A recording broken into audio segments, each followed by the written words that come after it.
We are mean and we are lean on a Friday night here at the Voice of College Football. Let's go rapid fire for 90 minutes, a tight 90 minutes. Let's go strong. Let's go hard. Let's go fast. Let's go furious. 90 minutes here at the Voice of College Football. I have left the link in the live chat, so please grab the link and join me for college football analysis week 9. Let's get to it. I'm going to the schedule. First caller I get, we're going right to you here at the Voice of College Football. Keep in mind, when you shop Amazon, use the link in the description section of all the videos. The link in all the videos, folks, from Amazon. Also, we got post-game shows full throttle. Ohio State, Penn State, Michigan, Nebraska, Iowa, USC, Oklahoma, West Virginia, Texas, everybody. Miami, Florida State, LSU.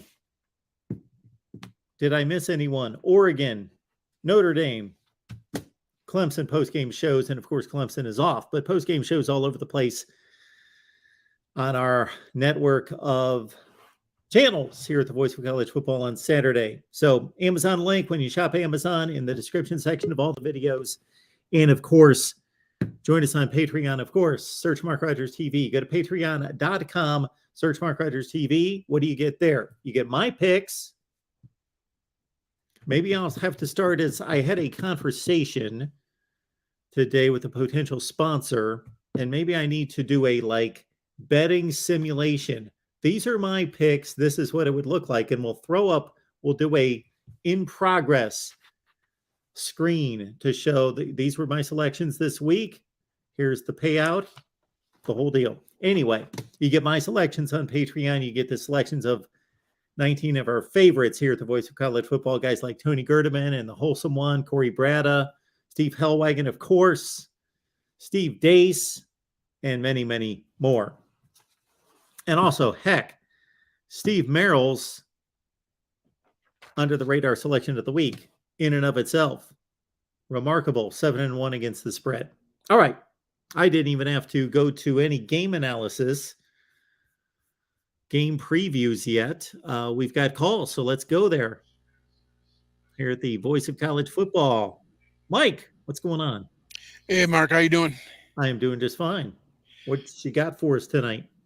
I'm kind of curious. I mean, maybe it's just the Wolverine, maybe, but it seems like everybody, even though it's in Happy Valley, has just got this assumption that even with a more than 2 touchdown favorite, that Ohio State is going to go in there and just tear Penn State apart.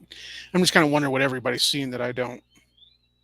Well, everybody's seeing what happened in the big house. That's what everyone's seeing. Everyone is thinking that, I'm not including me, because I'll give you my take.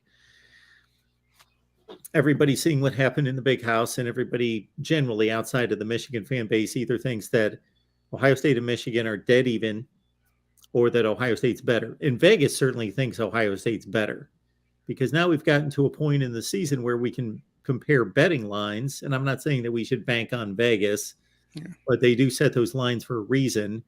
And you had Michigan going to Iowa as an 11-point favorite. You had Iowa going to Ohio State, and Ohio State a 30-point favorite. You had Penn State going to Michigan as a 7-point underdog, and you've got Ohio State as a 15-point favorite on the road at Penn State. And then we've got the Michigan State comparison with the Buckeyes, a 27-point favorite in East Lansing, and Michigan a 23-point pick at home. So there's maybe a touchdown disparity there.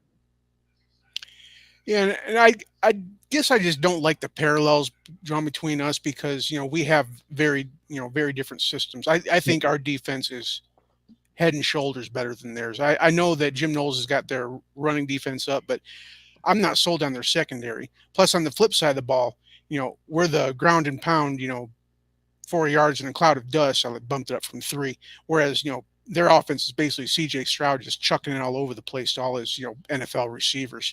So I guess I don't understand it because I think that the Penn State defense is more in their secondary than in their front seven, which I think we proved, the other week. Yeah. I guess I'm just not seeing. It looks like people are kind of just kind of crapping on Penn State because they had one bad game against us when we not only were they coming into our place, but our game is more designed against them than Ohio State's is. James Franklin admitted this week when he was asked whether he was building his program and has been working for the past 5 or 6 years to build his program to stop Ohio State. And he said yes. Well, that makes sense. So you're right. Yeah, the secondary for Penn State is, I think it might be the best in the country. It very well could be. And to my knowledge, I think Smith and Jigba's not playing in this game, if memory serves. Can you confirm that? Oh, well, no, nobody can confirm it. We actually were talking this week about him playing. That was kind of the, I don't want to say assumption, but I wouldn't be surprised if he didn't play. I don't know how effective he's going to be from what I saw against Iowa. Yeah, I mean, I saw him against Iowa and I wasn't all that impressed. And, I really think maybe say, you can, blame the Wolverine in me, but I think that Joey Porter Jr. is probably going to be assigned to Marvin Harrison Jr. And that seems like it's a good matchup. Mm-hmm. I think he can, if not shut down, at least limit Harrison's, ability to make some plays. And I personally, maybe I haven't seen enough. I'm not sold on Fleming. I mean, I know he's, he's not a bad receiver. Ohio State doesn't have any bad receivers, but it seems like they're kind of hyping him up as to be the next big thing. And what I've seen, I can't tell. Well, he's a guy that was the number one receiver coming out of high school who was playing behind a ton of future NFL players, and then he got nicked up and wasn't able to ever get on the field during meaningful action until recently, late last season at times. And, he has shown in spots that he can be a tremendous receiver, but he hasn't, it's not been proven with multiple reps that he's ready for that. And I mean, what other games are you kind of interested in this weekend? Well, I am very interested to see Oklahoma State and Kansas State. I think that that is one of the better games on the board. Now, what's the situation? Now, I think both of their quarterbacks are dinged up. Yes. Yeah, Spencer Sanders has been dinged up for a few weeks now, and he's just played through it, and he got even more dinged up last week. And for Kansas State, you're looking at Adrian Martinez was out of the game last week, and their backup quarterback got knocked out. So they had to go to the third string quarterback and probably would have won that game. And that game's not going to be very fun to watch if everybody's got their backups in. Yeah, if they do. Other than that, I see a lot of games that I think are decent games. They're not that meaningful. Something tells me Nebraska-Illinois is going to be an interesting game. I think Nebraska can hang in the game with Illinois. Do you think it's because Nebraska's improved since Mickey Joseph took over, or are you just not sold on Illinois? I'm not sold on Illinois being a team that pulls away from teams and beats them into the ground. I'm sold on them doing what they do well, and them being a modern version of a more recent version of Wisconsin. Yeah, because I kind of think of them as like a poor man's Michigan, where they have a solid ground game, they have a game manager in DeVito that's just not going to turn the ball over, and then they kind of lean on their defense. I know that there are quite a few people out there that don't think that Kentucky can hang with Tennessee, but I still want to see the game until proven otherwise. I would normally think that Ole Miss and Texas A&M would be a really good game, but Texas A&M has been so bad. Pitt and North Carolina is actually a very important game in the ACC Coastal Division. That game would be a little bit more interesting if Pitt had kind of lived up to preseason expectation, but they've kind of fallen off from what I've seen. Yeah, they have, but they still have a shot to, if they can win that game, then they're back in it. That game's going to have a nice little quarterback duel. Yeah. So I keep seeing it, and I don't get it. All these people in your chats and all these other really sticking up for Drake May, talking like Heisman. Like what? I'm guessing it's just he's kind of the flashy because UNC's offense is you know really high up there. They're high scoring. I mean their defense is god awful, but you know I guess I mean now is May leading the nation in touchdown passes or. He's got 24. I don't think that quite leads the nation, but it's close enough. Yeah, I mean, that game looks like it probably would have been better preseason. Like I said, I haven't Well, seen much from Pitt. we also have a situation with the Heisman Trophy where it's basically predetermined who's going to be in the running when the season starts, before the season starts. Well, then I would have missed out because, I mean, who had Hendon Hooker on their list, preseason? Me, but yeah, nobody that counts, nobody that's got a vote, I don't think. But I produced a video that said Hendon Hooker's a Heisman candidate before the season started. But you're right. Yeah, guys can play their way into the Heisman race. Certainly, Blake Corum. But if Drake May had CJ Stroud and Bryce Young's name going into the season and posted the numbers that he's posted, then he would be in the thick of the Heisman race. I mean, is he kind of careful with the ball, or does he just throw a lot of interceptions? Because I don't know his 3 picks.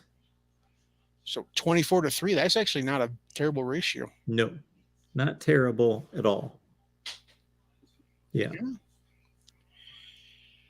So what do you think about our game against little brother? Well, I think on paper, I can't even find a path for Michigan State to win that game because the only thing I've seen them do this year offensively is rely on Peyton Thorne to somehow avoid the pass rush because the offensive pass protection's awful, and find Keon Coleman and Jaden Reed. They're really good. But besides that, they must be playing better ball to a certain extent. I'll give them a little credit. They just beat Wisconsin, who obviously turned around and beat Purdue. So that they showed a little bit of life and a little bit of fight this last time out. And with a week off going into this one, they might be able to keep it interesting for a while, maybe. Yeah, it seems to be the general consensus that on paper it's a blowout, but since it's them, and Yes. we've Yeah. and we haven't done too well against Mel Tucker's teams, especially because last year they had Kenneth Walker just run up and down on us. So there's a lot of people just kind of reserving the hey, it might happen, puncher's chance type of deal. Yeah, Mel Tucker is going to have to prove to everyone that his program did not leave with Kenneth Walker III. Plus, he's got about 95 million things to prove. Yeah. Well, I just wanted to get your take on that. Thanks for taking my call. I appreciate it, Mike. Thanks for being here. Enjoy the game. Will do. You have a good one. Michigan State, folks. Coming up, that's a night game. Who's got that game? Michigan State. That's an ABC 7:30 game. So that's the Michigan brand right there. Pulling in ABC as a primetime game against Michigan State, who's 3-4 and a 23-point underdog. I don't see a path for Michigan State except for, keep this in mind, who are those teams in the running for a national championship right now? They would be Ohio State, Ohio State, Michigan. They would be Clemson. They would be Alabama, Tennessee, and Georgia. They would be TCU and probably USC. We could throw in a few other teams on the periphery. Some of them are going to meet and lock heads, and somebody's going to get knocked off, not necessarily knocked out, but knocked down a peg. But I guarantee if we went through every season of the college football calendar year by year by year going backwards and looked at, let's say, pick it up in week 9 and say, who are the national championship contenders, who's undefeated, or the big brands that only have one loss, and who's left on the schedule. Okay, Ohio State, Michigan are going to meet. Georgia, Tennessee are going to meet. So those are going to be decided. But there's going to be two or three games that we don't anticipate Ohio State, Penn State, Tennessee, Kentucky. There are going to be 2 or 3 games. South Carolina, Clemson, Notre Dame, Clemson. Those seem ridiculous. Notre Dame's not looked good this year. I get it. They've looked like hot garbage. But it happens every year. The guy that can deliver an upset pick. Now, that guy right in front of us. I've been wrong last week. Which one did you have for us last week, Joey? Oh, I don't remember, but I lost it. I don't remember. We don't expect you to hit them all.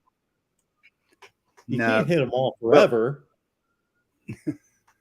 No, and you know what? My upset pick this week is just not really an upset. If you look at it, I think Notre Dame will beat Syracuse.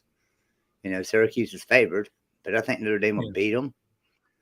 But that's not really my lock of the week because there's so many games where the top of a conference is playing the lower part of the conference this week. There's going to be a lot of upsets, I believe. A lot of upsets. Give me some upsets, Joey. Give me some possibilities. Well, I'm not saying there will be upsets. I'm just saying what there could be upsets. So, you know, I look at, I look at a few of these games where there could be upsets. Kentucky and Tennessee. Hey, I could see Kentucky upsetting Tennessee. I'm not saying it's going to happen. West Virginia and TCU, you know, Morgantown's a tough place to play, and TCU's not real good in Morgantown, just like Baylor's not. Baylor came to Morgantown and lost. So I could see an upset there. You know, Georgia Tech and Florida State, I can't see an upset in that one at all. You know, Penn State and Ohio State, I think Penn State's going to cover a 15.5-point spread myself. I think it'll be closer than that. I think maybe 10 points Ohio State wins. There's just not a lot of games where you can say, okay, there's going to be an upset. You can look at the Louisville-Wake Forest game and say, I think Louisville's going to upset Wake Forest. I just can't lock that in, though. I can't say it's definitely going to happen or I think that's going to happen. I think it could happen. You know, Vegas has Wake Forest is only a 4-point favorite. That's it. Yeah, 3.5 is what I'm getting. Okay. I'm on Bet US right now, and they've got 3.5. So I'm looking at a few games here, like Pittsburgh at North Carolina. North Carolina, a 3-point favorite. You know, Pittsburgh could upset North Carolina pretty easily in that game. Yeah. I'm not a big believer in those being upsets. I know that they are technically, but if you're a 3-point underdog, Vegas is basically saying that's like a 55-45 game. That's about what it is. Right. And that's just like the Oklahoma State and Kansas State game. You know, that's not going to be an upset either way. It's only a 1.5-point game. You know, Baylor and Texas Tech, it's just a 2-point game. There's just not a lot of games where there's a big point spread where you say, okay, I'll give that to them. Now, here's a game that's interesting enough that I wanted to mention something. I like that new Navy helmet you got back there. Yeah. Is that a Navy? That's a Navy helmet, isn't it? That is a Navy helmet. You and other people are asking about it. I guess I don't display it enough. Oh, you've had that up for a while? You've had that one? I have never seen that helmet. 2 years, I would guess.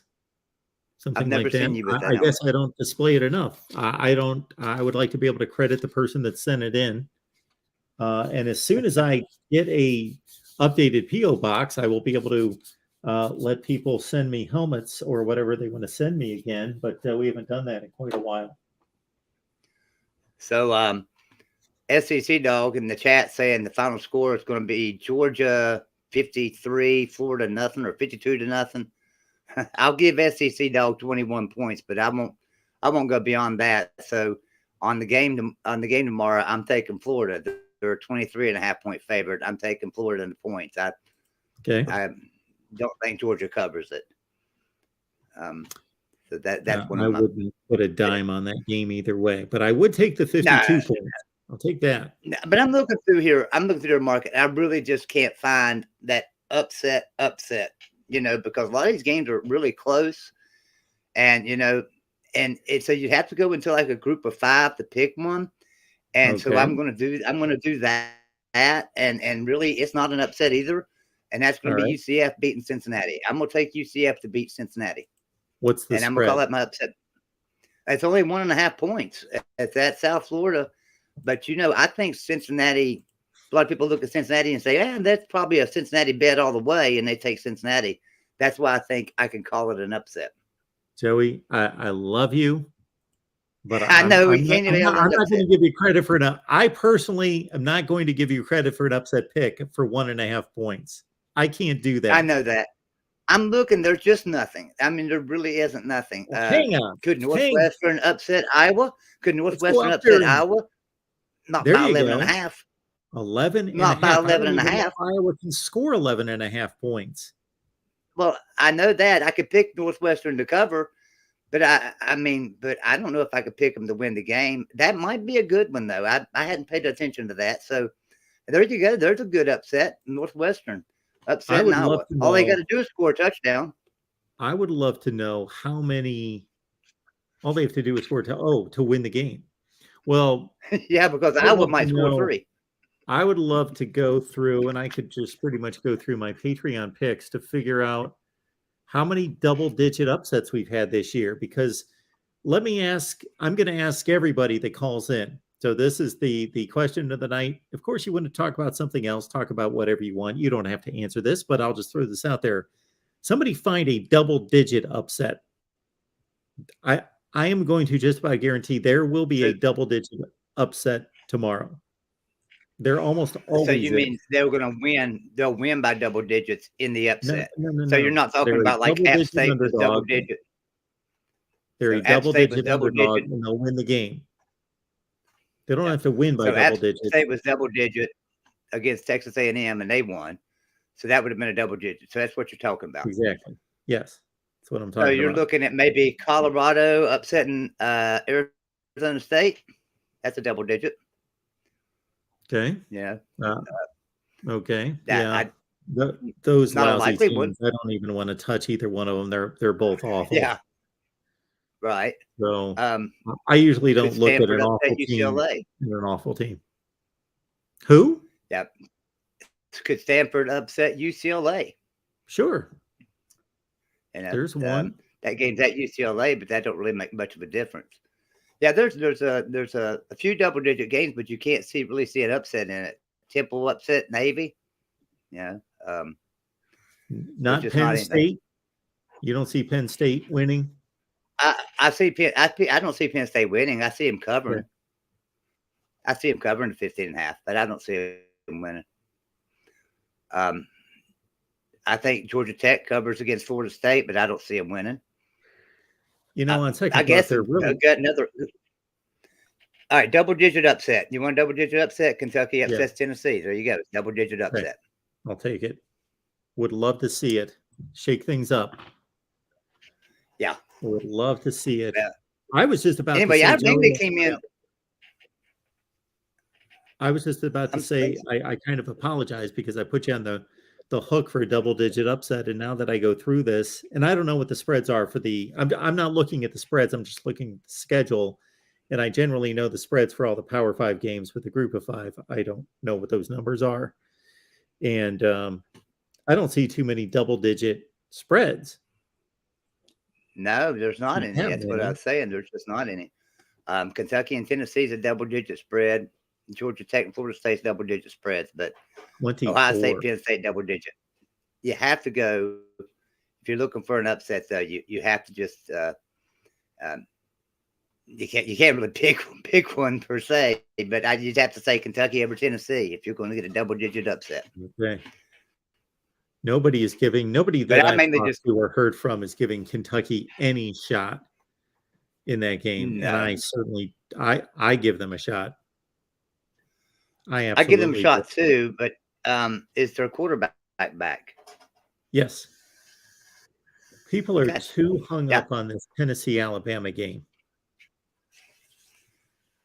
Yeah, I agree. Well, Tennessee's going to be exposed either this week or next week. Yeah, well, that's going to be a heck of a game. That's going to be a huge one, of course. Even if Tennessee loses this game, they can still beat Georgia and go to the SEC championship game. So that's going to be for the SEC title game regardless. Right. And yeah, I don't see. Anyway, what I was saying, I came in here mainly just to talk about that Navy helmet because I had never seen it, and I liked it. Now, do you have all the military helmets? Do you have an Army over there? Oh, you know what? I don't have an Army. I've got an Air Force.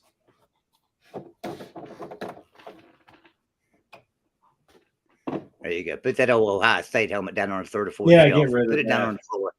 They suck. Kent State, let's put them up there. We're going to go group of 5. We should go group of 5 on Thursdays and Friday nights because it's all about the group of 5. That's almost all the games, typically. There's some good games in the group of 5.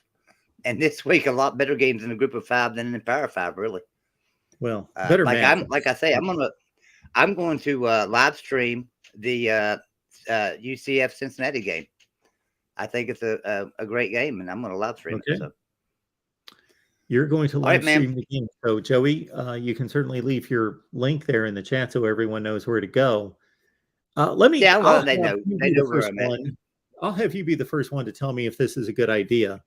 I've had a lot of people over the last couple of years ask me to do a Saturday morning college football kickoff show leading into the noon games. Now, I'm not necessarily prepared to do that, but maybe I'll jump on here at 11:30 and do a quick half hour before we get to the noon kickoffs.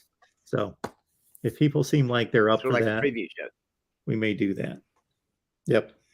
Well, I don't watch College Game Day much anymore. I do just sit on YouTube in the mornings. So, I mean, I would be there. That's a good idea, really. So, okay. And if I do watch College Game Day, I've got it on TV plus on the computer. So I'd be here either way. I think it's a great idea. So, all right, Joey. All right, man. Well, I will let some other callers get in, and you'll have a good night. We'll see you guys later. Appreciate it. All right, we keep it going. We've got Will here. What's going on, Mark? Will? Mark, I got to ask you, Josh Heupel's been very impressive with the job that he's done with Tennessee this season. Yes. But what about the job that Shane Beamer is doing? Like, I thought they would struggle to 6 wins to start the season, and they look like an 8-4 team right now. They do. I would say that they've benefited from a scheduling standpoint. So, who are the best teams that South Carolina has played this year? I of course asked that question knowing exactly what my answer is going to be, but I mean, they lost to Georgia. That's the best team they've played. Yeah, they got stampeded by Georgia. Yeah. And they lost to Arkansas before Arkansas fell off. Yeah. I mean, I guess they haven't beaten anyone, but like, that's a good point. Texas A&M's the best team that they've beaten. Yeah. And they probably won't make a bowl. They beat Kentucky. Kentucky's the best team they beat without Will Levis. Yeah. Kentucky. Yeah, but I think South Carolina's doing a nice job, especially since Spencer Rattler's not having a good season. Yeah, I don't know. Like, if he thought that fame just got to his head and now he's not playing well, I don't know what happened to him. But, yeah. You wouldn't think that would get to a guy's head who lost his job and had to transfer because of it. Yeah, it might be an attitude thing. Mark, I know that Michigan looks so much better than Michigan State. Yeah. But I don't know, like the trouble with the snap, the rainy game in 2017, like I still feel like Sparty has a chance just because of all these crazy things that happened when Harbaugh's been at Michigan against Michigan State. I just have, for some reason, I feel like that has a better chance of being an upset, even though it shouldn't be an upset, than Penn State, Ohio State, just because of the crazy history.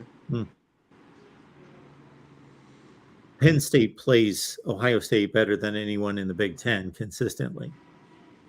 Yeah. I don't know. I just don't see it this year. Like, I feel like the Trace McSorley teams were all better than this one that they're going to be trotting out against Ohio State. And this might be the best Ohio State team that I've seen, I don't know, since 2015. I know they didn't win it in 2015, but I feel like this Buckeye team just looks super strong. That 2019 team was pretty good. Yeah, that's true. But I feel like I don't know. Yeah, I guess the 2019 team was good too. But I don't know. I feel like this team looks a little better. But I know they haven't played Michigan yet, and we'll really see how good they are the last week of the season. Yeah, that 2019 team had to play a good Michigan State team. They, of course, crushed Michigan. They beat Wisconsin twice when Wisconsin was really good. They had to have had another win in there. Penn State won the Cotton Bowl that year, and Ohio State beat them. I don't think they played. They won all their games by double digits that year. Yeah, that's pretty impressive. That was a classic against Clemson. I know it didn't go your way, but that was such a good game to watch. Yeah, it was a great game. One of the few semifinal games that lived up to it. Yeah. I still think the Georgia-Oklahoma one's probably the best semifinal game. Would you say so, Mark? Yeah. Yeah. I think that the Ohio State Clemson game was more my style of game. Okay.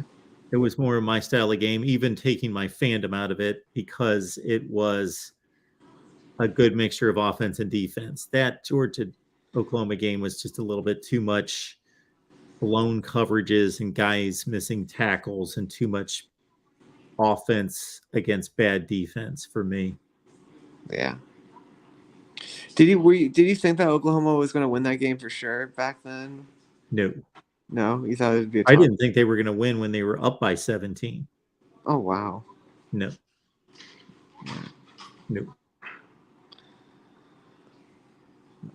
Oh, that was a good game too. Yeah. That's your favorite, isn't it, Mark? That's up there. That's one of my all-time favorite games. And I certainly thought that the winner of that game was the national champion. Mm-hmm. I thought Ohio State won the national championship that night. When they beat Alabama, not only was I ecstatic because they beat Alabama, but I thought they're winning the national championship. These were the two best teams in the country. Yeah. I mean, I thought Oregon looked really good, but the Florida State team that they played just wasn't. I mean, they're a good team. Well, at the time, they didn't belong. There were all sorts of people that thought, "Oh, Oregon just beat Florida State 59-20." They were a 5-point favorite in the national championship game, which was what I thought was one of the stupidest lines I've ever seen. But I thought I should try to find videos from that.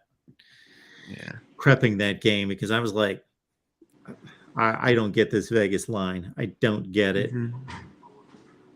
Were you confident at all going into the game, or did you think that Alabama would win for sure? No, I was pretty confident. Okay.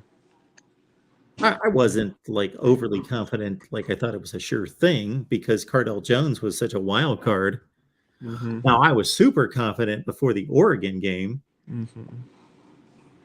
Because just like the Rose Bowl 5 years before that, I thought, why is Oregon the favorite when, if we look back on this game 5 years from now and count the NFL players on these two rosters, it's not even going to be even close. Was the Rose Bowl against Oregon only because Oregon beat USC and USC beat Ohio State? Was that the only reason you think that they put Oregon as the favorite back then? Yeah, it could be. Yeah. I'm nervous, but I'm also confident at the same time for the game in the Dome at noon. Yeah, I don't know what to think of that game. Yeah. I really don't. If we had like a competent offensive play caller, I would feel pretty confident. But with how bad the offense looked against Stanford, I'm nervous. But I feel like the Irish played their two best games against Ohio State and North Carolina, who've been the two best teams. So I feel like if they play like they did in those two games, they'll win for sure. If they play like they did against BYU, I think it's a toss-up, and we lose if we play like we did against or BYU and UNLV, I would say, were the similar performance. And then we're obviously going to lose if we play like we did against Stanford and Marshall. So it's just whatever Notre Dame team shows up, I think. Our betting guy, Steve Merrill, and we did a segment on this game, and he thinks that Syracuse is let down from that Clemson game. I don't necessarily buy into that because, this was not a Syracuse team that was expected to be a national championship contender. Like, their season was ruined. Now, in reality, their season was ruined. They would have had a 2-game cushion to get to the ACC championship game if they would have won last week, but they didn't. So they're done. Clemson's got a 2-game lead on everyone. And what are they really playing for? Well, maybe they're playing for an Orange Bowl bid as the 2 seed in the ACC, and maybe that means something to them. I hope it does. I don't know what kind of an effect putting it all out on the line against Clemson is going to have on them this week. Of course, they're going to be at home, so that helps. I would have been more scared if they would have beaten Clemson, because I don't know. I feel like an underdog win on the road and then coming home, the teams usually play better. But I don't know if it will affect them negatively. But I was just afraid that like the underdog win then coming home, the team usually plays really well after that. Joey's telling us that he put $100 on Kentucky to win straight up. So I got to think that that's going to pay off like $350. See here. Kentucky, Tennessee, money line is at 345. So Joey wins 345. Yeah, my friend, I don't know. I stopped putting more than $5 on a game, really. Just from being let down by what happened. I haven't put $1 on a game in about 6 or 7 years. Yeah, that's a good call. That's basically just because I'm lazy and I don't feel like having an account online and going through all that. I just I feel like it's a bit easier these days. Yeah. Well, I lost my train of thought. I was going to ask you something else, but I might just ask you in the chat. But cool. We'll be definitely excited for the games, Mark. This East Carolina BYU game's a good game, Mark. Have you been watching it? I have not. I should grab my remote. What are we looking at? Pretty sure it's still tied at 17. Okay. So should be a good one. Nice, fun way to start off this weekend. And there is another game on, right? Yeah, there's another group of 5 game on. I can't remember right now what it is. But, yeah. Okay, Will. All right, Mark. Well, hopefully my Irish get a win and we can go into this Clemson game with some confidence. But I don't know. Even with confidence, I don't know if my team can do it. But I got to hope. Will, would you join us for a quick hitter before the noon kickoff, like an 11:30 to noon live stream? 11:30 to noon. Well, I have something going on at 11:30, but like for my club sport, but I'm still kind of injured, so I might be able to. I'll probably pop in if I can. I'm just taking an informal poll. Mm-hmm. All right, Will. Appreciate you being here. See you, Mark. Have a good night. You too. All right, we've got 45 minutes to go here at the Voice of College Football. And Joey, we're rooting for you. Kentucky, and a real MVP, if he was here, I'm sure he would have your back and be just ecstatic for your 350 possibility there. Okay, Ferris would be there. I'm not saying that I'm going to do that for sure. And I know that that's horrible programming on my part to not commit to but my mouth and so forth, my voice doesn't start to work until like a little bit later in the day. And we'll see. Michael, how you doing tonight? How you doing there, Mark, and yourself? I am doing great. What's going on? Not much. First of all, I'm on game for you tomorrow. If you do that show tomorrow, 11:30. 11:30 a.m. Okay, I'll consider that. What's on your mind? I'm looking for my remote. No, that's not good. What you got? I'll wait till you get back. All right. Question number 1: is Illinois on upset alert tomorrow? In your opinion? Are they on upset alert? I'm of the mindset that everyone's on upset alert, but are they really on upset alert? Yes, they are. Nebraska technically is a more talented team. Now we know that they're not better. Illinois is a better team. I think at this point they've proven it. They've proven it. They've had enough games against decent teams to prove that they're really strong, really solid, really good. But there are going to be upsets, and they could certainly. We know that Nebraska's got an explosive team with Trey Palmer, Anthony Grant. They've got explosive players, Casey Thompson at quarterback. They can hit for big plays. They've got the type of offense that can pull it off. The defense is awful. And Illinois usually doesn't run away from anyone, so they keep other teams in the game. And question number 2. I'm sure you've seen last week, I got into heated debate with some Ohio State fans and stuff like that. I did not see that. He was looking at how they're saying, we're going to the national championship. We're playing for. I get the expectations and stuff like that. That's like me saying Purdue, being a Purdue fan. All right, this is the year Purdue going to get to the Final Four. And sure enough, what happens is when Purdue gets to the Sweet 16 or the Elite 8, they get eliminated. Yeah. When is the Ohio State fans going to realize that every time they say that, they always get their hearts ripped out and stuff like that? When are they going to stop having so much expectation and let reality face reality? Well, why did they have to face reality when we don't know what reality is going to be yet? Well, true. It seems like they always have every year Ohio State's going to play for national championship or go to the national championship. If they get to the playoffs, I think they're like what, 1-3 in their last 4 appearances in the college football playoff. In the history of the college football playoff, they have the 3rd most successful set of games than anybody in the country. I think they've only played 6 games.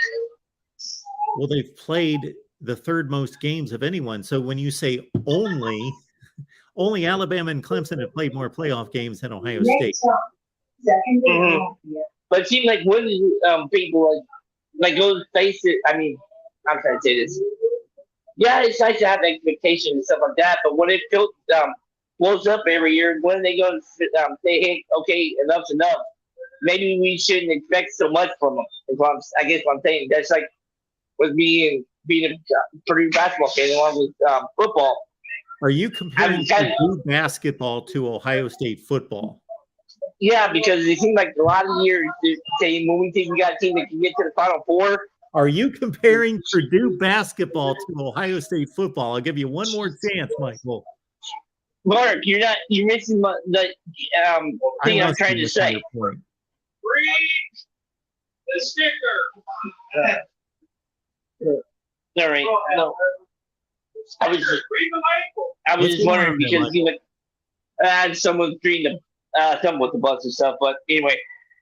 Yeah, it seems like Purdue, last year, a lot of Purdue fans are thinking they're going to get to the Final Four and stuff like that.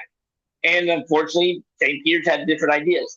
I guess what I'm saying is, yeah, it's nice to have the expectation. But when they get their hearts broken every year, when they go say, okay, maybe they're a good team, but they can't get over the hump, what I'm saying. Who doesn't get their hearts broken, and I'll put this in your quote, every year except for Alabama? Pretty much everybody. But it's just Ohio State fans, to me, in my opinion. Go ahead, Mark. Go ahead. I get your point, Michael. Then if you're a fan of any team, then you shouldn't get your hopes up, I guess. But Ohio State fans expect to win national championships. And regardless of how many times that happens, they have the talent on the roster and the brand and the history and all that other business to expect that. I get your point. They haven't won a national championship in 7 years, but 7 years in college football is not that long, but there's more than 3 national champions, 4 national champions since the last time Ohio State won. Yeah. It's just, I mean, yeah, I want the Big Ten to win a national championship and stuff like that, but it's just, I guess I'm being more realistic. And yeah, they got a good team. I just don't think they got enough to get to the next level, is what I'm saying. It seems like either in the wins their semifinal, they'll get blown out in the national championship, or vice versa, they'll get blown out. What? How many times has that happened? What? That they get blown out? Did they lose to Clemson like 31? What I'm trying to get through to you is that I don't want you to fall into this like other people do. Building like a narrative out of something happening one time. Okay. So somebody commented to me the other night or put in the chat or something that Ohio State gets blown every time they play an SEC team in the playoffs. Okay. They've played 2 SEC teams in the playoffs, and they've won one and they've lost one. That is a far cry from getting blown out every time they play an SEC team. So basically, what I'm telling you is that you're building a narrative out of one time. It goes to the playoffs, they may win a game and then get blown out in the national championship game. That happened one time. Okay. But in their other 2 losses, well, the one with Clemson was close, but did Clemson also beat them, shut them out one time too, like 31-0? Yeah. So Ohio State's gone to the playoff and they won a national championship. They got blown out one time. They lost an excruciating and difficult game that you may wink know that they got ripped off. And they blew out a Clemson team before getting thrown out in the national championship game. So there are all sorts of different results that Ohio State has had in the national championship game and in the playoffs. Yeah, it's not so much the team itself. It's more like that was geared more towards fans and being more acceptable and realistic and stuff. It's not towards. It was never geared towards the team. What should the Ohio State fan base be realistic about? What should their realistic expectations be? I think they got a good enough team, but it's just every single year when they get there, they can't get over the hump club. I guess that's what I'm saying. I guess I'm just. All right. I guess one. Michael, I understand what you're saying. I don't think that there's no validity to it, but I don't know why you're so concerned about what another fan base expects out of its team, especially when there's reason to expect that. If you're talking about a program that has the best winning percentage in the history of college the last 20 years, and the rate to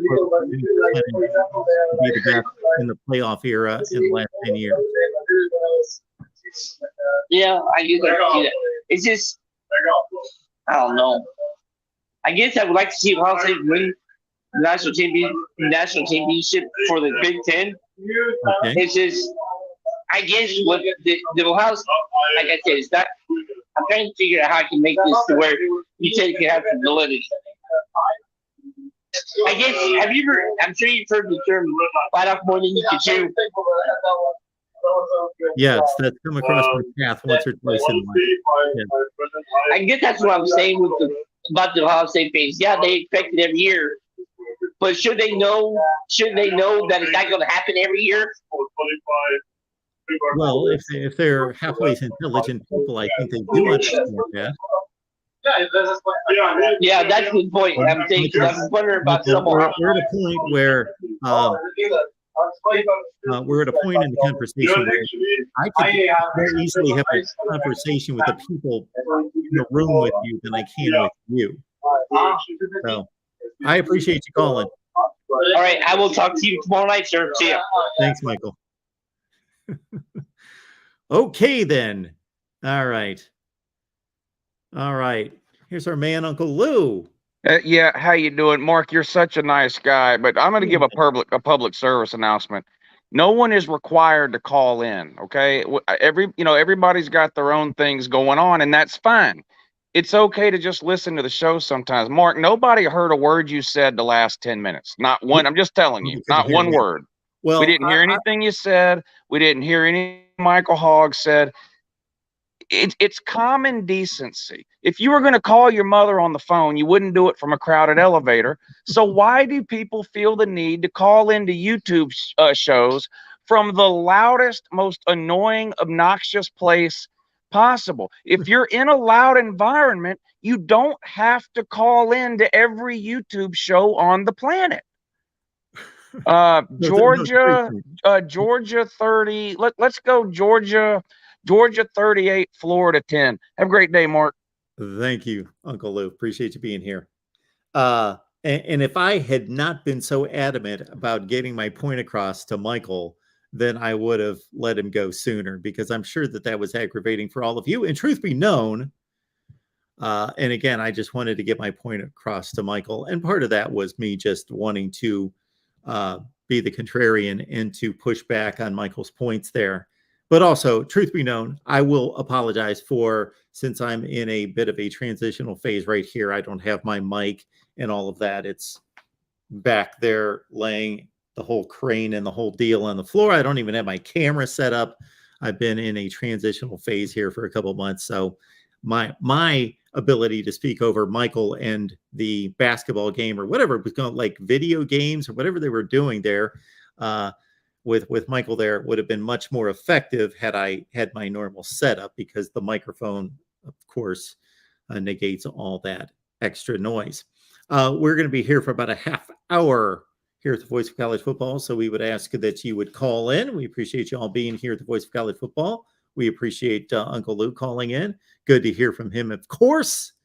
And 38-10 Georgia, that covers the line. Okay. 38-10, I can understand that. Captain, Mark apologizing a bit more sincere than Kirk Ferentz.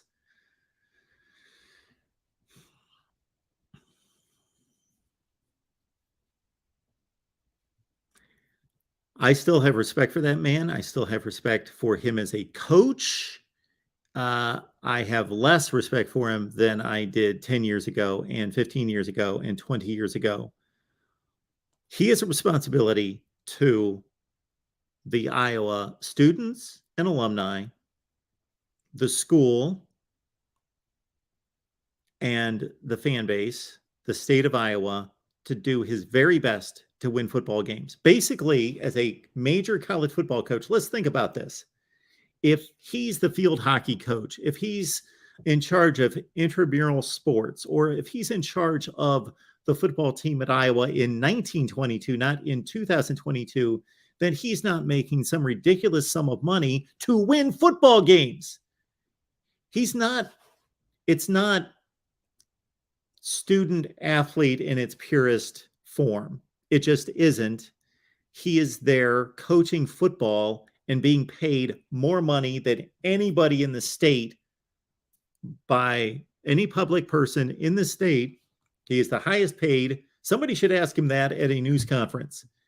Why do you think you are the highest paid public employee in the state? By far, it's not even close. Why do you think? Are you just another teacher? You're a teacher of football as opposed to a teacher of any other subject, where these teachers, these professors are making how much money? I don't know, a couple $100,000, let's say, and you're making $7 million, whatever the figure is, $6-7 million. It's not just so you can teach football. And while everybody's being developed for a career in life, you're developing these guys to possibly have a career in the NFL or a career in another vocation. But no, you wouldn't be paid that much money if there wasn't a huge amount of credibility and finances on the line. Therefore, when you're a college football coach, Kirk Ferentz, you're being paid that much money, and you're separate from all other coaches other than the men's basketball coach to a certain extent. You are separate from all those other coaches and professors on campus in salary, not just because you're so good at your job. No, you are separate from all those other people because you are being paid to win.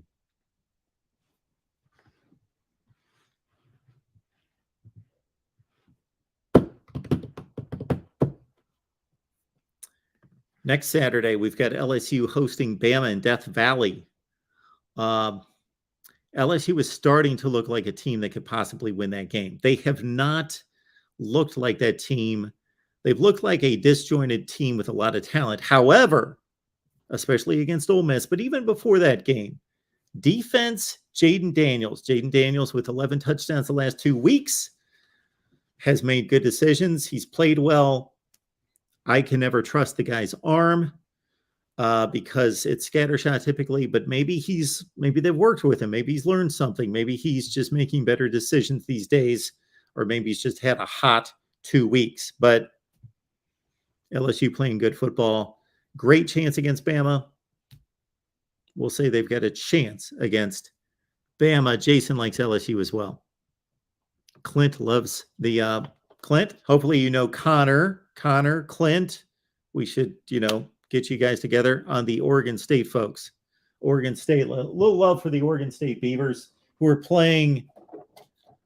I don't remember this week. Are they playing this week? Are they off? Oregon State is 6-2. How about that? 6-2 for the Beavers. Nice.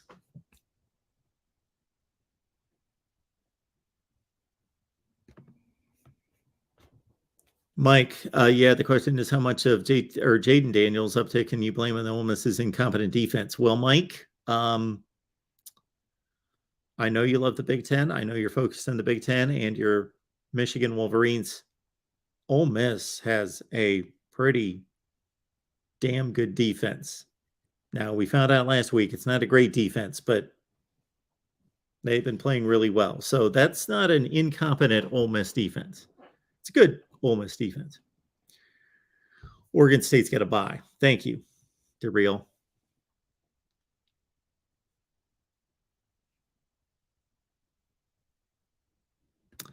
Possible upsets from West here. Michigan State over Michigan. Notre Dame, Syracuse. Don't consider that an upset. Out. Cincinnati, UCF. I don't know what the line is on that. Wake Forest, Louisville. I'm going to say that I'm a bit inconsistent on what I consider to be upsets because 3 to 4 points for me, is that really an upset? No, it's a 55-45 game. I don't consider that to be an upset. But in the Wake-Louisville matchup, I will consider that an upset because I do believe that Wake should be a bigger favorite. Yes, Auburn did score 34 on Ole Miss. Basically, any defense, any defense you want to bring to the table, just about any defense in the country. So basically, based on the criteria you guys are giving me on who can play defense, I can give you an example of that defense giving up a lot of points, unless they are,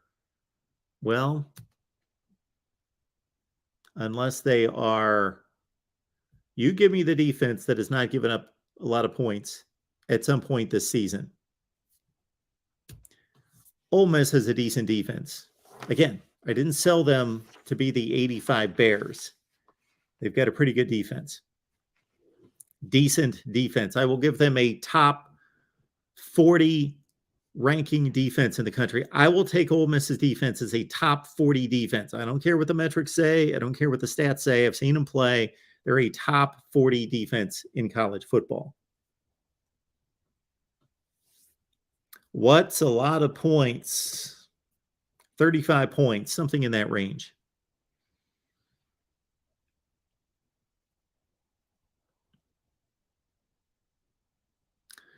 I believe DeReal MVP wants to jump on in. Please do join the show. I will drop the link. We only have about a half hour before I have to cut out. So we will do that soon. Appreciate everybody being here at the Voice of College Football. And I am considering jumping online for a half hour before the noon kickoff. We'll see how awake I am at that point. But possibly an 11:30 a.m. show. Maybe we'll try that out and see if people like that, see if that's successful.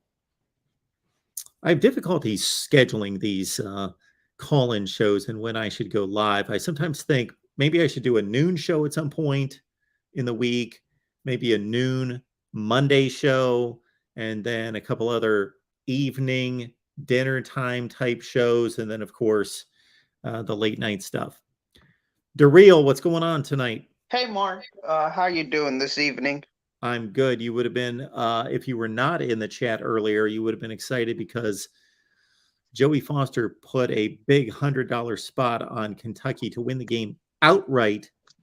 Well, you know, Mark, I would hope Kentucky beats Tennessee, but I mean, could it happen? I mean, sure. I mean, Florida could beat Georgia. Penn State could beat Ohio State. Michigan State could beat Michigan. And, you know, those are all in the likelihood of probably 1%, 2%. And 1 or 2%? Yeah, there is a clear gap, Mark, in my opinion, between the top 5 teams and everybody else. 1 or 2%? Yeah. For Penn State to beat Ohio State? Yeah. Okay. In my opinion. Okay.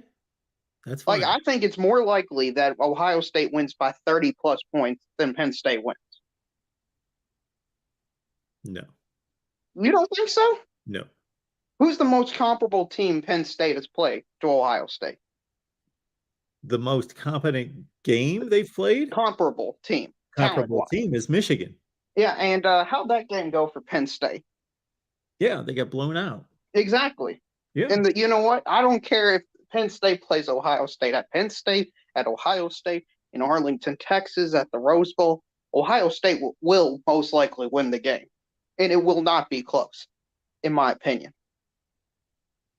There is just a talent disparity in college football that I don't think can be alleviated for a select group of teams. Well, and Ohio State is certainly in that category. If you are going strictly by talent, then Penn State has the same talent as Michigan. Well, it goes into the next factor as well, which is coaching. James Franklin, in my opinion, is an overrated coach. He does not play well in big games at all. True. It has bared its ugly head over and over and over again. And anytime Ohio State plays Penn State, it's a big game and it'll be a blowout game based on what I'm projecting. So I think it'll be 45-14. Okay. And that doesn't mean Penn State's a bad team, by the way. I think Penn State's a top 15 team. I just think Ohio State's that good. Okay. Florida, Georgia, I mean, that game's not – I'm surprised Uncle Lou said 38-10. Like, that's surprising to me. Georgia off a bye. I know Florida's off a bye as well, but Georgia off a bye getting healthy, I think they'll dominate both lines of scrimmage. Maybe Stetson Bennett will throw for 2 or 3 touchdown passes this week. Maybe. I think it'll be 45-3.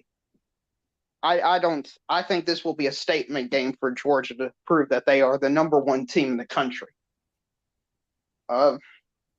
Michigan State,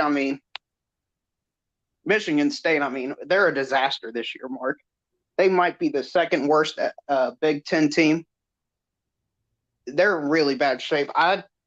If Mel Tucker performs like this for a few more years, are we talking about him in the same way we're talking about Jimbo Fisher?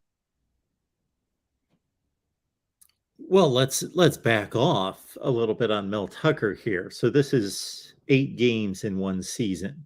You know, he just had a great season, and now they're having a bad season.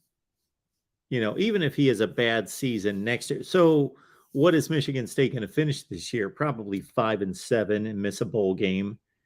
And I don't think that even sets him up for any kind of hot seat year next year. Now, I think the next year after that puts him on the hot seat. Yeah, I would agree with that. And you were talking about that LSU-Alabama game. Yeah. For whatever reason, Alabama always finds a way to win in big games, and Brian Kelly always finds a way to lose in big games. I think that's going to factor in.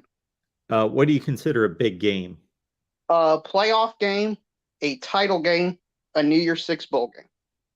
Okay, well, they're not playing any of those next week. Or a top 10 matchup. Okay. Brian Kelly beat a top 10 team last week. Yeah, and Ole Miss, probably, in my opinion, the worst top 10 team.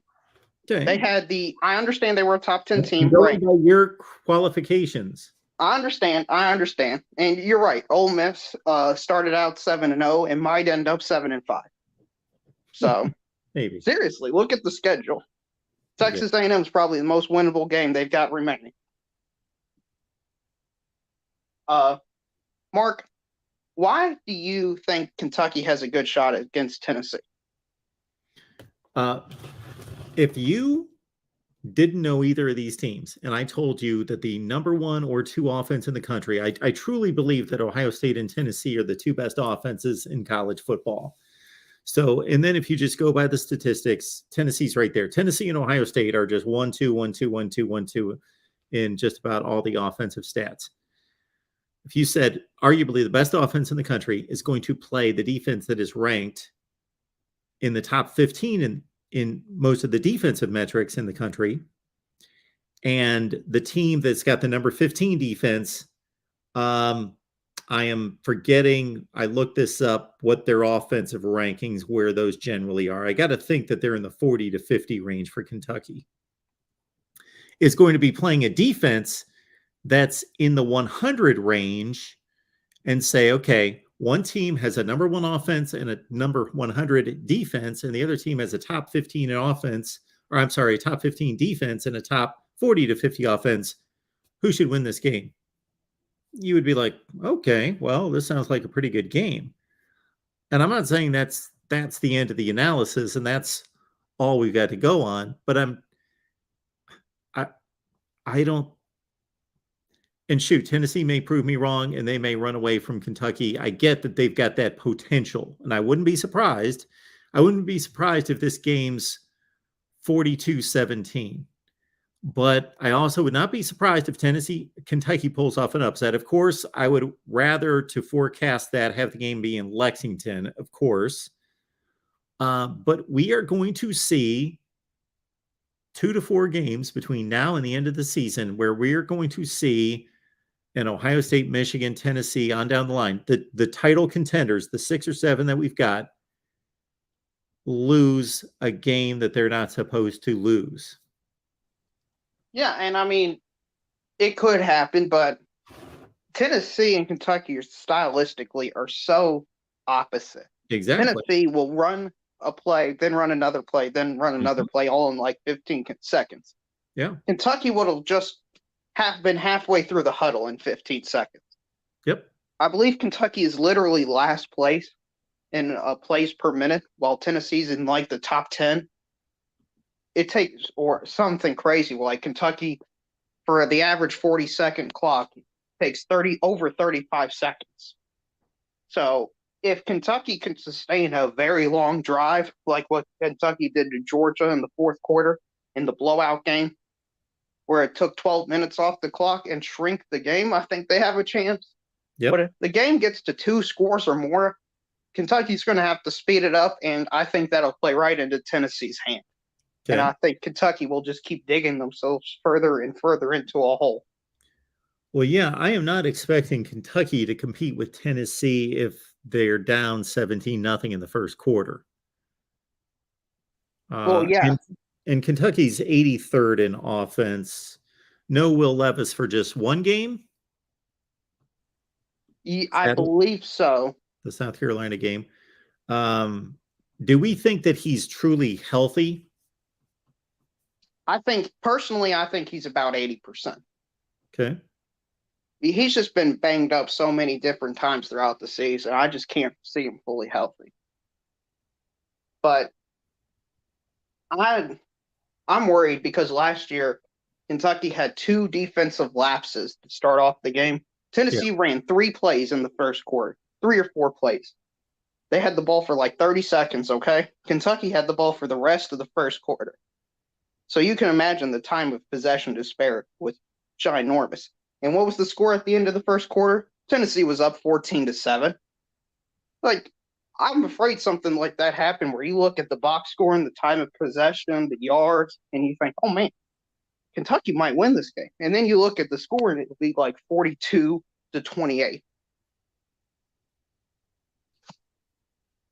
And that wide receiver Tennessee's got, Hyatt, I think his name is. Yeah. if he has a 2-3 touchdown game against Kentucky, could he get a Heisman invite because he would have 15 or 14 touchdowns? I mean, he's elite. Well, yeah. You know, you're talking about a guy that scored 5 against Bama. If he has a huge game against Kentucky and Georgia, because then Tennessee might be home free after that. Maybe South Carolina gives him a game, maybe. Then, yeah, we need to relook at the Heisman ballots here. And, of course, our guy Hendon Hooker should get some love. Oh, yeah, he's the one throwing all the touchdown passes to Hyatt. So hopefully Kentucky actually guards Tennessee's receivers. I know Alabama tried it to where they really let them wide open and just run down the field. Hopefully Kentucky actually puts somebody within a 10-yard radius. I think that might work out better. What do you think about that, Mark? 10-yard radius. How about a 2-yard radius would be probably what they're going to need to do there. But, hey, I know you don't have much confidence in your Cats, but that is going to be my number one priority at 7 o'clock tomorrow night, is to be watching that game. Well, I'm trying to lower expectations as much as possible, Mark. That way, if Kentucky does somehow pull off the upset, then, I can come on here and claim Kentucky beat the third best team in the country. Then they got to play the number one team in the country in a few weeks, most likely in Georgia. If Kentucky somehow beats both of them, they could still make a New Year's Six Bowl, but that ain't going to happen, I believe. I think Kentucky most likely goes to the Music City Bowl, whatever the Outback Bowl's called, or the Liberty Bowl, and have a nice 8-4 season. That's what it looks like. Sure, I totally get that, and I'm right there with you. I am most likely not going to be picking Kentucky to win this game. I get it. I'm just saying that we have this discussion every week amongst everyone, all of us, that there are going to be upsets. Where are those upsets? And people throw out a few, oh, this team's going to win. Well, they're a 2.5-point underdog. This team's going to win. Oh, they're a 3-point underdog. No, there are going to be, most likely, a handful of pretty sizable upsets tomorrow, because that's the way college football is every week. Yeah, I think there will be a few sizable upsets. I just don't think it'll be among the ranked teams or the top tier teams. I think maybe somewhere lower around the lower, like Syracuse, for example. They could lose easily. I could see them losing to Notre Dame. Well, again, they're a 2.5-point favorite. I don't consider that to be an upset. Yeah, I know, but for rank, a lot of people care just about the ranking more than the actual spread. Yeah. Which I don't get. And the playoff poll, Mark, next week comes out. And can you imagine if Tennessee beat Kentucky and 3 of the 4 teams in the playoff currently would be from the SEC? Can you just imagine that? I would imagine there wouldn't. Before. It's not like it hasn't happened before. Yeah, I know, but I wouldn't imagine any controversy or anybody being upset by that, because it's very possible, in my opinion, if TCU and Clemson loses, you could have 3 teams from one conference making it. That would be great. And by the way, I want everyone to know we've got about 105 on the line. So all of you know that next Tuesday, we're going to do what we've done the last at least 2 seasons, where starting with the college football playoff selection shows, we'll be live. We can watch it all together. 7 o'clock Eastern time. We'll be here. We're moving our Nebraska show, so we can be here every week, 7 o'clock Eastern time, watching the selections with all of you, so we can respond and react, and then boom, we take the calls and we go right to it. Yeah, that was a great way to plug your show, Mark. I like that. Yes, you've got synergy there. You do well with bringing up the topics that I can just jump right on. Yeah, but I guess I'll project what the playoff poll will be. I think it'll be Georgia, Ohio State, Tennessee, Alabama will be the top 4, followed by Michigan, Clemson, TCU. That's what I believe the top 7 would be. Okay. If they all went out this week, which I understand isn't possible. And TCU, that could be the upset of the week. TCU with West Virginia. Okay. Yeah, I think that could be an upset. It's 7.5 point spread, something like that. Yeah. It's not double digits, but I think that'd be a fairly sizable upset. But anyway, Mark, that's all I got for you tonight. Good luck to all your teams out there. Hopefully you all win, unless you're Tennessee, and hopefully you take it out. Thanks, Real. Appreciate you being here. Yeah, no problem. Hit the like and subscribe. We're off the air at 10:30 Eastern, so we got about 15 minutes left in the show. And let's also keep in mind that, we'll be here Tuesday night for the selection show right here at the Voice of College Football, watching it with all of you. Our man Holden's on the line. Holden. Mark, how you doing? College football, I'm doing well. How are you? I'm doing good. I got a couple comments from the last caller. 3 SEC teams in the college football playoff would not be great. Okay. Most of us, I think, do not want to see 3 SEC teams. 2, I can understand. But 3 of them, one of them not even in the championship. One of them not even playing in the championship, and one of them who didn't even win the championship.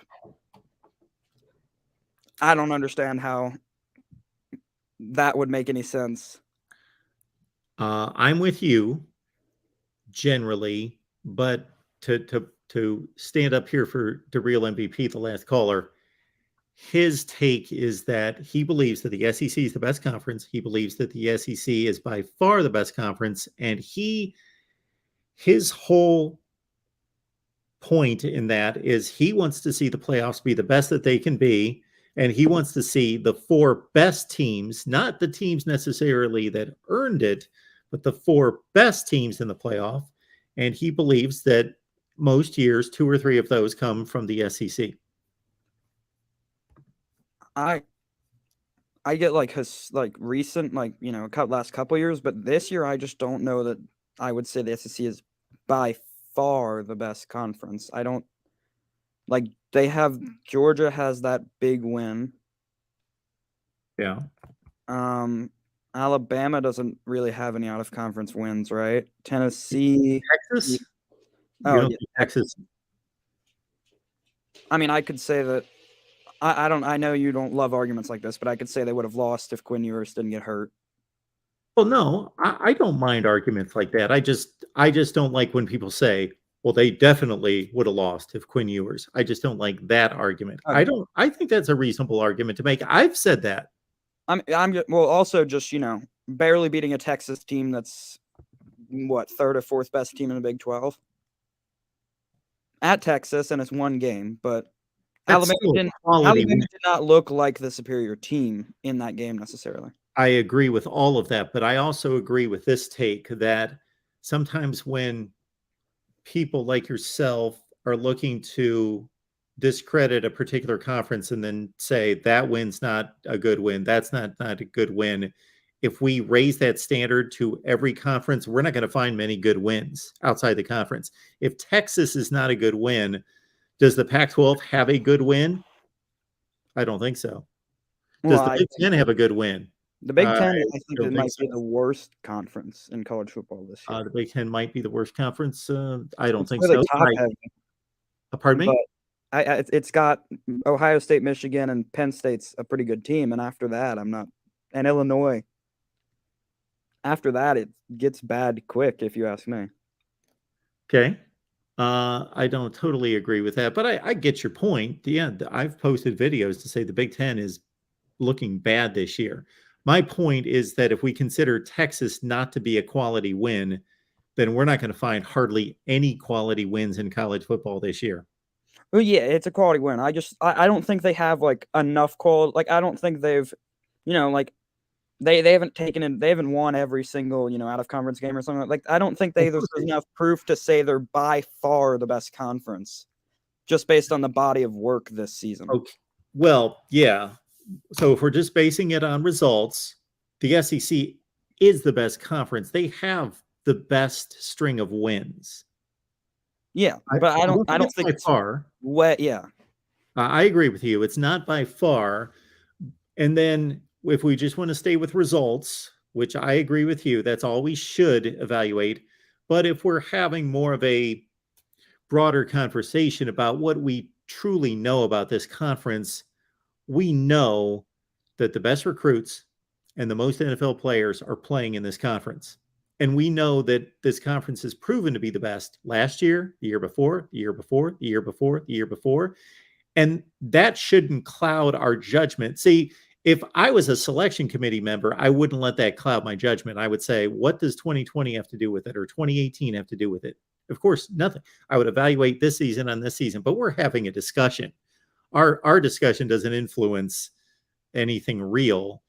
And I will say that the SEC's ability to back itself up every year, that does come into the discussion of, if something is proven year after year after year after year, then I'm going to tend to believe, even if the sample size is small, that until proven otherwise, yeah, I'm going to believe that if we ship LSU off to the ACC, that they might have a pretty good shot to win the ACC.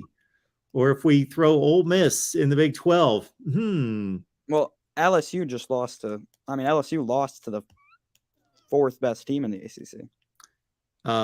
They did, and that was one game. It was one game. It was a 1-point game, and it was the first game of the season, and it was with a new coaching staff and a new head coach, and yeah, that was the result. But to your point about Texas and Alabama, I'd say I'm taking LSU over Florida State if they're playing tomorrow. Yeah, but I'm taking I wouldn't Clemson even over think LSU. about it. Pardon me? I'm taking Clemson over LSU. Yeah, I am taking Clemson over LSU. I think they're a better team, but I also watched Clemson play a double overtime game against Wake Forest and play the game that they played against Syracuse last week, and LSU is certainly better than them. So it wouldn't surprise me if LSU beat Clemson. I would not be shocked in any way. They can certainly outplay Syracuse. So if Syracuse almost did it in Death Valley, then LSU can do it. That's fair, but LSU also might be the third best team in the SEC. Maybe they might be. Yeah, they might be the third. Could be the second. We don't know. They're probably four. Sure. Probably four. But they're anywhere from 2 to 4. Well, no, I would argue more that they're more anywhere from 4 to 6 or 7. Well, I'm just saying that I don't think Georgia or Alabama have proven that they're better than them this season. No, Tennessee beat them. Not yet. Well, I guess Alabama played Tennessee a lot closer, so maybe Alabama's proven they're better. Gotcha. I'm with you. Okay. But my bigger problem with what he said was that I think he was saying he thought Alabama would be number 4 by the committee next week. If those 7 teams had won this week, he said, what did he say? Georgia, Tennessee. Yeah. No, Georgia, Ohio State, Tennessee, Alabama, or something like that. You'll have to tell me. I didn't keep track of his list. I heard Alabama at 4, and I almost lost my mind hearing that. If Alabama's above Clemson or TCU, that doesn't make that goes against everything I think the committee is supposed to be. They claim to be ranking things based on. I agree. TCU and Clemson are undefeated against, and even with better wins. Alabama's got, who do they have on their win total? They've got a decent Mississippi State team, a decent Texas team, Texas A&M, and Texas A&M, who's now 3-4 and out of conference. Is that it? And yeah, I threw in the Texas game. Yeah, where TCU has Kansas, pretty good win. Kansas State, really good win. Oklahoma State, really good win. Yeah, TCU should be ranked ahead of Alabama, and so should Clemson, absolutely. Yeah, if you asked me, it'll probably be... Oh, that's hard. I think it'll be 10... Well, if they're basing it off... In my head, they generally do a pretty good job trying to eliminate biases for the most part. So in my head, Tennessee will be number 1. It might be Tennessee, Georgia, Ohio State, Clemson, TCU, or TCU, Clemson, something like that. Assuming they all win this week, obviously. None of them. I will leave the guessing of the College Football Playoff Selection Committee to you and others. I will wait for their selections because obviously, number 1, there are going to be more games and they're going to change. And number 2, I am so against the College Football Playoff Selection Committee, not as individuals, not as people, but as the concept of having a committee select all this, that I just basically tend to rail on it rather than try to guess it. All right, my last thing, Mark. Yep. Wake at Louisville tomorrow. Yeah. Wake is favored by 3 points, which has moved towards Louisville this week. It started at 5. I don't get that. There was this segment during the. Did you watch the NC State Virginia Tech game? I had it on. No, I didn't really watch it. Yeah, there was this segment they did during halftime where they were talking about Wake Forest great offense, and the whole segment was showing 3 Louisville versus Pittsburgh game plays where Louisville got pressure on the quarterback and saying basically that's how you stop Wake Forest offense. And that's the only thing that makes sense in my head is people, because Louisville is like second in the country in tackles for loss, and they're the first or second team in the ACC in sacks. And that's the only thing in my head that could be what is having bettors think that Louisville is going to disrupt Wake's offense by pressuring Sam Hartman, and they're going to be able to score on Wake's defense, and they're going to be in a game late and be able to maybe win. Yeah, because otherwise, does Wake struggle on the road? Well, they went to Tallahassee and they beat Florida State by 10. They went to BC last week and won by 4 touchdowns. Do they have offensive linemen that are out? No injured offensive linemen that have been publicly announced. I guess sometimes Vegas picks up on things, but I'm fairly, not like well connected, but I'm fairly into like looking, around local reporters and stuff like that and boards and stuff like that. And I've seen nothing about injuries or anything like that. And then one thing, I like breakdown of like film on Louisville, they struggle against good receivers. So if they don't get pressure on the quarterback, their secondary is going to have a bad time, if you ask me, against what I consider to be one of the better receiving corps in the country. Absolutely, they are. Yeah, I'm not getting that line. But then again, I did not get the Purdue-Wisconsin line, and I made the comment that anytime Vegas seems to throw a line out there that doesn't make sense, look out. And Wisconsin trampled Purdue. And there was nothing in either team's past that should have led us to believe that that was going to be the result, because Purdue had lost 2 games by that much, by a razor's edge to a good Penn State team and a good Syracuse team, and they had better wins. Maryland, Minnesota, and Wisconsin had done nothing, and Wisconsin trampled them. Yeah, Vegas did this thing. There was like this thing that went around on the betting markets, like a juiced odds for a Justin Herbert over under half a touchdown pass or something, and he had thrown one for 37 or something straight games. Yeah. And it was the first game in that, and the streak got broken. He didn't throw a touchdown pass. On the game where they juiced the odds, where it was like minus something just for him to throw over half a touchdown pass. Yeah, I don't like to hear things like that, because if college football gets discredited at some point, then we're going to have to shut our channel down, and then I'm going to have to like sell insurance or something. All right, Mark, I know you got that cut off at 10:30. I've run you a couple minutes long here, but thanks, I appreciate all you do, and I'll maybe call in tomorrow if I'm not asleep by then. I appreciate it, man. Thank you so much. Thank you, Mark. All right, we do have our call-in show coming up at 11:30 Eastern after all the primetime games on Saturday night. Unfortunately, we've got the most people online that we've had the entire time, but that's the way it works. So please subscribe, hit the bell for the notifications. That way you know when we go live. See how that works? Please subscribe. It's not going to cost you anything. And you're going to make our channel look even better, because that number means something to people. It actually means something to me too. I would love to have 50,000 subs, and then 100,000, and then 500,000. That's what we would like. So please, if you enjoy the content and you're here, then please subscribe, hit the bell for the notifications to know when we go live, and that way you can make it on time. There you go. And that time is going to be roughly, I've hit it actually every week, 11:30 Eastern on Saturday night. And we're going to be back here next Tuesday to watch the selection show together and respond to take your calls. I am off to make the channel better. How about that? That's all I'll say. Thanks for being here. We'll see you tomorrow night. Enjoy the football. Shop Amazon. Use the link. Thank you.